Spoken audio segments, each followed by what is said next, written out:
টি silent থাকে এমন কিছু ওয়ার্ড বলবো যে ওয়ার্ডগুলো মনে রাখার মাধ্যমে তোমাদের ইংলিশের দক্ষতা অনেক বৃদ্ধি পাবে। LISTEN এর উচ্চারণ লিস্টেন হবে না, এর উচ্চারণ হবে লিসেন, যার অর্থ হলো শোনা। CASTLE এর উচ্চারণ ক্যাস্টেল হবে না, এর উচ্চারণ হবে ক্যাজেল, যার অর্থ হলো দুর্গ। WHISTLE এর উচ্চারণ হুইস্টেল হবে না, এর উচ্চারণ হবে হুইসেল, যার অর্থ হলো হর্ন দেওয়া।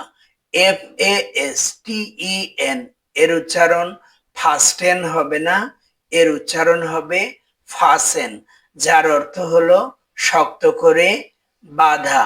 OFTEN এর উচ্চারণ অফটেন হবে না, এর উচ্চারণ হবে অফেন, যার অর্থ হলো প্রায়। BUSTLE বাস্টেল এর উচ্চারণ বাস্টেল হবে না, এর উচ্চারণ হবে বাসেল, যার অর্থ হইচই করা। GLISTEN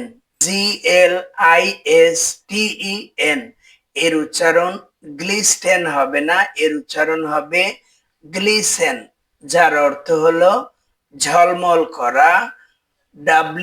WRESTLE এর উচ্চারণ রেস্টেল হবে না, এর উচ্চারণ হবে রেসল, যার অর্থ হলো কুস্তি।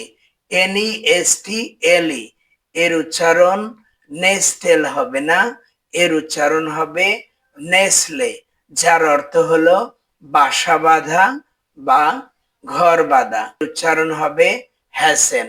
Dear learners, dear viewers, if you follow the rules properly by Machio Palla, gradually you will be expert in English. If you follow my channel, FB page and YouTube channel by Machio Palla, following my channel day by day, you will be expert in English. All of you stay hale and hearty and you will pray for me. Allah Hafiz.